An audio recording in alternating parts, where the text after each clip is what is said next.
Halo, assalamualaikum Karimania. Balik lagi di channel Omes Kanari. Teman-teman, kemarin ada pertanyaan ya di kolom komentar yang seperti ini. Ini dari Eka Trut. Om, salam dari Bali. Buatin video kenari over birahi, kenari birahi over birahi, kurang birahi pakai burung aslinya Om. Ulasannya bagus, terima kasih. Oke, ini pertanyaan yang cukup bagus ya teman-teman ya. Jadi mungkin teman-teman sering juga ya nonton video tutorial dari saya yang kita membahas tentang over birahi, kenari birahi lah intinya, atau mungkin juga teman-teman nonton di channel-channel lain tentang kenari over birahi itu tapi belum paham sebenarnya kenari birahi itu yang seperti apa sih, over birahi yang seperti apa, terus kondisinya yang seperti apa, ciri-cirinya seperti apa. Nah, nanti kita akan bahas, dan kebetulan saya ada 3 kenari. Yang ini baru selesai magung, bulu baru, ini belum birahi. Yang ini birahinya udah stabil, yang ini terlalu over birahi. Jadi kita nanti akan bahas nih cirinya seperti apa kalau kenari kita lagi over birahi itu kayak apa, tandanya seperti apa, kalau udah stabil itu yang kayak gimana, atau yang kurang birahi itu kayak gimana, terus efeknya apa sama si burung, dan cara penanganannya seperti apa. Jadi mungkin biar teman-teman nanti lebih paham ya untuk kenari yang over birahi ini, atau kenari tentang kenari birahi itu yang seperti apa. Oke, sebelum kita mulai, kita intro dulu.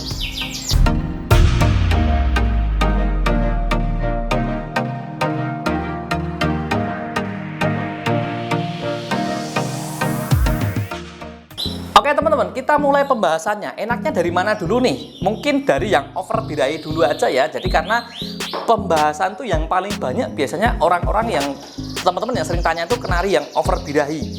Nah, over birahi itu seperti ini teman-teman. Tandanya apa Mas kalau kenari udah over birahi itu? Nah, over birahi itu kenari itu sering lompat-lompat teman-teman. Jadi kalau untuk kenari yang bagus itu walaupun dia birahi, dia lompat-lompat pun tapi dia tetap rajin bunyi. Tapi kalau untuk kenari yang over birahinya speknya kurang bagus, maksudnya burungnya kurang bagus bakatnya, itu ketika dia over birahi dia cuma lompat-lompat, cuat-cuit aja, dan dia nggak ini teman-teman, jarang bunyi ya. Nah contohnya seperti ini, kalau dia burung birahi, dia lihat burung lain dia pakai narung, ya seperti ini ya. Terus kondisi dia setiap harinya dia akan sering lompat-lompat terus teman-teman, lompat-lompat terus. Nah ini kebetulan birahinya cukup tinggi, tapi belum dalam kategori yang super over ya, maksudnya yang benar-benar over. Saya ada lagi nanti burung yang over birahi, yang lebih birahi dari ini. Oke, saya ambilkan dulu. Nah ini teman-teman, ini birahinya benar-benar over. Kalau yang ini lebih over lagi ya, ini udah birahi tinggi, ini lebih tinggi lagi. Nah kalau yang ini kenari yang warna hijau, ini sampai saya kasih terapi seperti ini dengan tujuan biar dia tuh nggak sering nabrak jeruji teman-teman, jadi saya terapi ya. Nah ini burung ketika dia over birahi, dia tuh bakalan lebih sering lompat-lompat teman-teman, lompat-lompat, terus bunyinya jadi pendek-pendek. Kalau bunyi sambil nabrak-nabrak, dia nggak bisa tenang, lompat-lompat sambil cuat-cuit, kadang sampai bunyi ngecit. Dan kalau yang parah itu awal-awal mungkin sampai sama tangan dia galak. Nanti kalau udah terlanjur galak, nggak segera birahinya nggak turunin, nanti jadi karakter teman-teman ya. Jadi dia galak terus. Nah, jadi kalau birahi seperti ini, birahi tinggi, nah dia bunyi gacor. Ini volumenya kebetulan keras banget dua burung ini teman-teman. Nanti dia sambil nabrak-nabrak, cuat-cuit. Kalau dia disendiriin, beda burung dijauhin sendirian, dia bakalan banyak lompat-lompat, cuat-cuit, gelisah terus teman-teman. Nah itu tandanya seperti itu. Terus efeknya apa Mas? Emang kalau kenari over birahi kekurangannya apa sih? Ya itu tadi, kita nggak bisa menikmati kicauan burung ya. Dalam artian kita mau nyantai dengerin suara burung nggak bisa, karena burungnya nanti cuma kebanyakan lompat, terus nabrak-nabrak, turun ke dasar, sobek-sobek koran di bawah, terus gelisah terus, dia tuh nggak mau diem tenang gitu, nggak. Jadi cuma tweet seperti itu. Nah itu seperti kenari yang di belakang itu ada yang birahi juga, tapi itu posisi pejantan, jadi birahi tidak masalah teman-teman. Nah kalau untuk cara menurunkannya gimana Mas untuk kenari over birahi? Kalau kenari over birahi bisa lebih rutin untuk dimandikan teman-teman. Terus setiap hari disandingin sama kenari gacor. Tapi kalau pagi aja ya. Jadi kalau pagi sering saya perawatan kenari itu kalau pagi sering saya deketin seperti ini. Terus dimandiin bareng. Itu kalau pagi doang. Tapi kalau udah jam 9 siang itu 9 pagi udah kita sekat, kita pisah-pisah seperti ini teman-teman ya, jadi biar nggak saling lihat. Nah itu teman-teman, dia langsung prajurit dan dia panik nyariin. Kalau kenari over birahi seperti itu. Ini kebetulan juga udah kenari cukup berumur ya, 2 tahun lebih ya, karena pejantan, jadi walaupun over birahi masih gampang bunyi. Beda sama yang ini makanya saya taruh di belakang sendiri teman-teman, karena kalau ini nggak ditaruh belakang dia nanti narung terus, nabrak-nabrak terus itu. Dan kadang juga untuk kenari muda memang nurunin birahinya lebih susah ya teman-teman ya, dibanding kenari yang sudah berumur ya. Jadi kalau saran saya, teman-teman punya kenari yang birahi tapi masih muda, lebih baik dipakai buat pejantan dulu, buat ternak, terus sampai dia tuh usianya nanti 2 tahun biasanya akan lebih mudah untuk diturunin. Nah itu tanda dan efek untuk kenari yang over birahi, kurang lebih seperti itu ya teman-teman. Oke, selanjutnya ke burung yang birahinya sudah stabil. Nah di sini kita ada kenari Scott Fancy. Scott Fancy big size, ini top grade teman-teman ya. Mungkin teman-teman yang pernah nonton video unboxing saya ini mesti tahu ya burung ini ya. Nah ini teman-teman, ini birahinya udah cukup stabil, jadi dia ketika lihat burung lain tuh udah keruji-ngeruji, dia udah nggak panik, hariannya ya anteng aja, terus dia udah bunyi teman-teman. Tanda-tandanya apa? Dia taruh dimanapun bunyi, taruh bawah bunyi, taruh di meja bunyi, dicantolin juga bunyi, dan ketika dia dijejerin sama burung lain dia udah nggak panik-panik teman-teman. Sekalipun dia ditaruh seperti ini ya, kayak di atas ini banyak burung atau di bawah, kalau rata-rata sih ya, kalau memang burung ditaruh di bawah, mau over birahi mau nggak birahi, kalau taruh bawah memang lebih anteng ya teman-teman ya. Ciri-cirinya kenari yang udah birahi stabil itu dia hariannya bunyinya udah cukup rajin dan tidak terlalu banyak cuat-cuit atau ngecit-ngecit teman-teman ya. Nggak terlalu banyak ngeruji-ngeruji karena panik ya. Sekalipun dia nempel jeruji ya wajar ya, semua kenari pasti bisa nempel jeruji, tapi dia nggak bakal sambil ngereok, orang Jawa bilang ya, bunyi sambil buka sayap sampai nabrak-nabrak jeruji, enggak. Dia bunyinya lebih anteng teman-teman. Nah gimana caranya biar birahi lebih stabil mas? Ya seperti tadi ya, perawatannya ya, setiap hari itu kalau pagi saya buka kerodong, saya taruh di bawah atau saya candelin itu tanpa sekat. Terus nanti lanjut kita mandiin bareng-bareng di bawah di lantai, kita buka sekatnya, nanti setelah mandi kita candelin lagi, kering, langsung kita sekat-sekat teman-teman.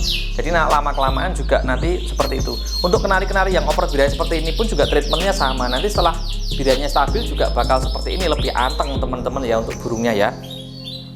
Jadi kesimpulannya untuk kenari yang birahi stabil itu, yang sudah stabil itu kalau bunyi enak teman-teman. Kalau bunyi enak, dalam artian enak tuh ya candelin di mana aja udah bunyi, dan dia nggak kebanyakan loncat-loncat karena panik, nggak kebanyakan bunyi cuat-cuit doang seperti itu. Jadi udah enak dibuat nyantai, buat pembawaannya juga enak, dan untuk syarat utama untuk lomba juga birahinya harus stabil teman-teman. Dan yang terakhir adalah kenari yang kurang birahi atau birahinya ndak ada. Nah ini paling gampang banget buat kita lihat ya. Selain over birahi juga gampang kita lihat, tapi yang paling gampang lagi yang kenari yang belum ada birahinya teman-teman. Yaitu kenarinya tuh masih terlihat murung dalam artian tuh gerakannya nggak lincah. Dia lebih banyak makan, lebih banyak diem di pojok kayak gitu. Biasanya itu terjadi sama burung-burung yang baru selesai mabung atau habis sakit, atau burung-burung yang berlemak dan bulu tebal. Itu biasa seperti itu teman-teman. Nah kebetulan kalau ini kan Yorkshire, dia habis mabung dan kebetulan juga dia bulu tebal teman-teman. Jadi untuk proses dia keluar birahinya lebih lama ya. Jadi dia tuh harian ya banyak kan cuma makan, bunyi cuma kalau kita taruh di luar, nanti kalau taruh di dalam bunyinya masih jarang-jarang. Jadi tanda birahinya kurang seperti itu. Dan kalau dia diketemukan sama kenari lain, dia tidak ada responnya sama sekali. Maksudnya dia tidak ada ini teman-teman, tidak ada narungnya sama sekali. Tuh seperti ini ya. Jadi dia mau dikasih lihat sama burung lain seperti ini. Nah dilihat sama burung lain seperti ini, dia nggak ngefek teman-teman ya, dia belum ngefek. Nah ngefeknya cuma kalau kita deketin sama betina. Jadi untuk teman-teman terapinya untuk burung-burung yang kurang birahi itu kita cas sama kenari betina. Yang dimaksud dicas itu gimana mas? Dicas itu gini teman-teman. Jadi ini kenari betina misal ya, kita candelin di atas itu jejeran kayak gini teman-teman. Ya jarak 1 meter 2 meter lah sama kenari betina. Kalau bisa kenari banyak ya, betina banyak. Kalau punya ruangan ternak ya udah kenari-kenari yang birahinya kurang seperti atau pasca macet seperti itu kita taruh di kandang betina teman-teman ya. Nah karena apa? Karena kalau kenari kurang birahi itu kalau nggak segera kita pancing birahinya ya dia nggak segera bunyi teman-teman. Jadi seperti itu. Nah beda sama ini gerakannya. Nih kalau kenari birahi seperti ini teman-teman, dia yang ada cuma panik, loncat-loncat terus. Ini mah udah lumayan mapan sih karena ini pejantan saya, walaupun over birahi dia nggak terlalu nakal nabrak. Tapi kalau kasus kenari yang masih muda, kenari yang masih gacoran muda, ketika dia birahi ya udah dia nabrak-nabrak jeruji. Nanti mungkin teman-teman bisa tanya di kolom komentar, akan kita bahas lebih lanjut. Nah seperti ini ya teman-teman ya. Jadi kesimpulan untuk kenari yang kurang birahi Itu tanda tanyanya kita bisa lihat dari gerakannya, dia masih kayak males-malesan, kayak mager gitu ya, kayak mager, atau mungkin kerjaannya cuma makan terus dia baru bunyi kalau kita keluarin dari rumah, terus dia ketemu burung lain dia diem, nggak berani naruh, nggak berani bunyi, itu tandanya kurang birahi. Dan efeknya apa kalau kurang birahi? Ya itu tadi, bunyinya jadi kurang rajin teman-teman ya, kurang rajin. Terus cara penanganannya seperti apa Mas? Cara singkatnya ya kita sering embunkan kalau pagi, pakan kita kasih dosis yang lebih tinggi, pakan kenceng lah, terus kita cas sama betina. Jadi kurang lebih seperti itu teman-teman, biar kenari ini cepat keluar birahinya dan cepat gacor.